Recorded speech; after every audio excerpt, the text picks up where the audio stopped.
प्यारे प्यारे सात संगत जी, बड़े प्यार से कहना जी धन निरंकार जी।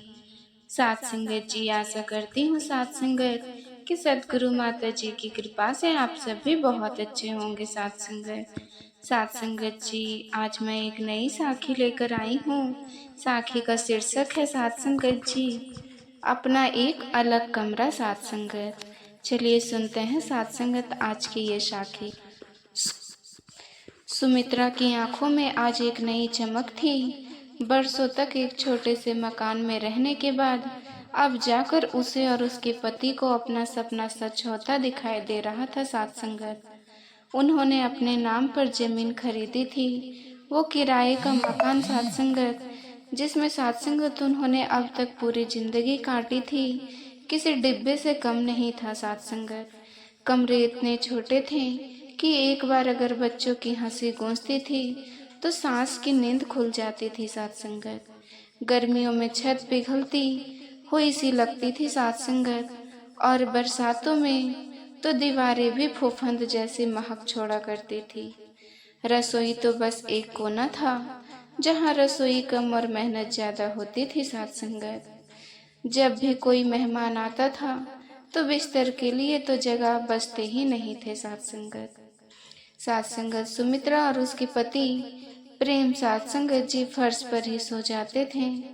प्रेम ने जब ये जमीन खरीदी और कागज लेकर घर आया तो सुमित्रा की आंखों में आंसू बह निकले। सात संगत, वो कोई आम कागज नहीं था, वो उनका भविष्य था। सात संगत, एक नया घर, एक नई शुरुआत। सुमित्रा ने अपने सपने के घर की कल्पना बहुत पहले से ही कर रखी थी। सात संगत, अब वो छोटी सी बात पर प्रेम से चर्चा करती थी।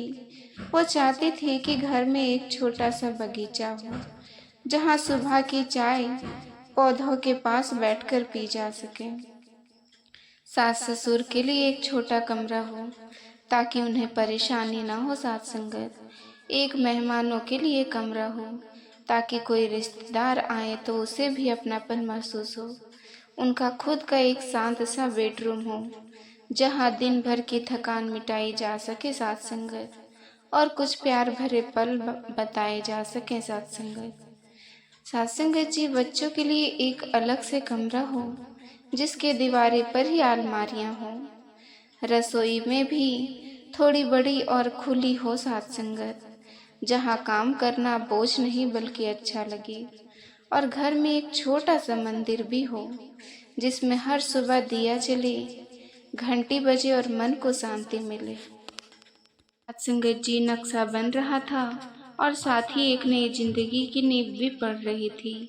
पुराने घर की दीवारें ने उन लोगों को बहुत कुछ सिखा दिया था। सत्संगत, सब्र करना, सहनशील बनना और एक दूसरे का साथ देना। सत्संगत, अब यही सारी चीजें लेकर वो सभी एक नई शुरुआत करने वाले थे। जमीन पर घर बनाने का काम शुरू हो गया था। दीवारें धीरे धीरे आकर ले रही थी। सात संगत, नींव पड़ चुकी थी और अब सात संगत जी, सुमित्रा और प्रेम हर दिन जाकर देखकर आते थे कि काम कितना आगे बढ़ चुका है, कितना हो चुका है। सात संगत जी, बच्चों की भी कल्पना भी उड़ान भरने लगी थी। सास ससुर की आंखों में संतोष झलकने लगा था। हर कोई अपने अपने ढंग से अपने अधूरे सपने को पूरा करने के बारे में सोच रहा था। तो इसी बीच एक दिन अचानक से प्रेम की बहन सात संगत जी आनंदी अपने मायके में आ गई। वो पति और बच्चों के साथ ससुराल में बहुत खुश रहती थी और जब उसको पता चला कि भाई ने जमीन लेकर घर बनाना शुरू कर दिया, तभी से ही उसे वो जगह देखने की इच्छा थी। इसीलिए आज बिना बताए वो मायके में आ गई थी। सात संगत जी, सुमित्रा ने बहुत अच्छे से अपनी ननद का स्वागत किया। सुबह का नाश्ता बाहर से मंगवा लिया था क्योंकि सात संगत जी, आनंदी को वहाँ के हलवाई के समोसे और जलेबियाँ बहुत पसंद थी। दोपहर में उसने छोले चावल और शाही पनीर की सब्जी भी बनाई थी। मीठे में सात संगत सुमित्रा ने हलवा बना लिया था जो कि आनंदी को बहुत पसंद था। सात संगत, बहन से मिलकर प्रेम बहुत खुश था। खाना खाने के बाद उसने सासंगत जी आनंदी का हाथ पकड़ कर कहा, चल बहन, तुझे अपना नया घर दिखाता हूँ। तो ये सुनकर सासंगत जी आनंदी के चेहरे पर मुस्कुराहट आ गई। वो भाई भाभी के साथ घर देखने पहुंची और प्रेम बड़ी खुशी से बताने लगा कि यहाँ छोटा सा बगीचा बनेगा, ये हमारे पिताजी का कमरा, ये हमारा कमरा, ये मेहमानों का कमरा और ये बच्चों का कमरा, और ये एक छोटा सा मंदिर होगा। सासंगत जी आनंदी चुपचाप सब देख रही थी। उसकी आंखें हर जगह पर, हर कमरे पर थोड़ी देर के लिए ठहरती, जैसे कि वो अपने भीतर कुछ जोड़ घटाव कर रही हो। फिर अचानक से सासंगत आनंदी की आवाज़ तीखी हो गई और आनंदी कहने लगी, मेरा कमरा कहाँ है? प्रेम पहले तो ये सोचकर मुस्कुरा दिया। उसे लगा उसकी बहन मजाक में ऐसा बोल रही है, लेकिन जब उसने बहन की आंखें में गंभीरता देखी तो धीरे धीरे प्रेम की मुस्कान तो चली गई। वो गंभीर होकर बोला, तेरा कमरा क्या मतलब? ये मेहमानों वाला कमरा है ना, कोई भी आएगा उसी मेहमाने वाले कमरे में ही रखा जाएगा। तो सासंगत आनंदी धीरे से बोली कि इसका मतलब मैं अपने मायके में केवल मेहमान हूँ? मेरे लिए एक अलग कमरा होना चाहिए। क्या मेरे मायके में मुझे कमरा भी नहीं मिलेगा? प्रेम आशंकित हो गया। कुछ पलों के लिए वो चुप हो गया और सात्संगत सुमित्रा भी स्तंभ रह गई। वो सात्संगत जी आनंदी के कंधे पर हाथ रखते हुए बोली, दीदी, हमने घर की एक ईंट बहुत सोच समझ के रखी है। बजट भी बहुत सीमित है और जमीन भी बहुत कम है। इस घर के लिए हमने बहुत सारे त्याग किए हैं। दीदी, मेहमानों वाला कमरा इसलिए ही रखा गया है कि जब भी आप या कोई और मिलने के लिए आए तो वहाँ पर आराम कर सकें। ऐसा न लगे कि वह कोई बाहरी आदमी है और उसके आने से घर के सदस्यों को भी परेशानी हो रही है। सात्संगत जी, उसे ऐसा नहीं लगना चाहिए। आनंदी ने ठंडी नजरों से अपने भाभी की ओर देखा और वो बोली, आज तक मुझे लगता था कि मेरे परिवार का हिस्सा हूँ, लेकिन आज आपने मेरी तुलना मेहमानों से कर दी। प्रेम ने बात सात्संगत जी संभालते हुए कहा, आनंदी, समझने की कोशिश कर।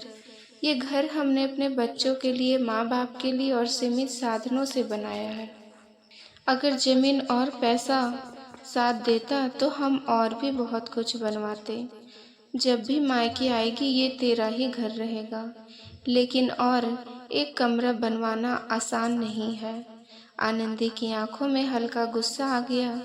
वो बिना कुछ कहे पलटी और तेज कदमों से वहां निकलते हुए बोली, ठीक है भाई, जैसा तुम्हें ठीक लगे, मैं ससुराल जा रही हूँ। इतना कहकर वो टैक्सी पकड़कर वहां से निकल गई। प्रेम को कुछ भी अच्छा नहीं लग रहा था। बहन की बातों का बोझ उसके दिल को भारी कर रहा था। सासंगन आनंदी ने उसका हाथ पकड़ लिया और सासंगत जी, उसकी आंखों में भी आंसू है, क्योंकि आनंदी की बातों के कारण नए घर की सारी खुशियां कहीं गुम हो गई थी। आनंदी के शब्द बार बार प्रेम के कानों में गूंज रहे थे और सासंगत जी सुमित्रा भी बहुत आहत दिखाई दे रही थी। घर आकर जब प्रेम ने अपनी माँ को ये सारी बातें बताई तो माँ भी हैरान थी। उन्हें बेटी की ये जिद अजीब लगी। अगली सुबह ही उन्होंने बैग पैक किया और बेटी के घर जाने के लिए निकल पड़ी। सासंगत जी सुमित्रा ने उन्हें बाहर निकलते हुए देखा तो पूछा, माँ जी, आप कहाँ जा रही हैं? तो वो बोली कि मैं तो आनंदी के ससुराल जा रही हूँ। आनंद सासंगत जी सुमित्रा बोली, माँ जी, कहीं वो आपको कुछ उल्टा सीधा ना सुना दे। तब सासंगत जी सुमित्रा की सास ने कहा कि बेटी अगर बहक जाए तो माँ को ही संभालना पड़ता है, इसीलिए मुझे बेटी के ससुराल जाना होगा।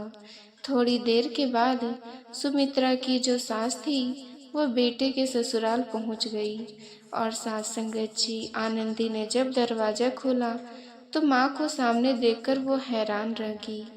वो हैरानगी से बोली, माँ, बिना बताए आ गई? तो माँ मुस्कुराई और बोली, और क्यों, क्या मैं तुझे मिलने नहीं आ सकती?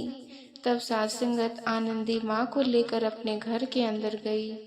कुछ औपचारिक बातें करने के बाद आनंदी की माँ ने कहा, सात संगत आनंदी, मुझे तेरी बातों के बारे में पता चला है।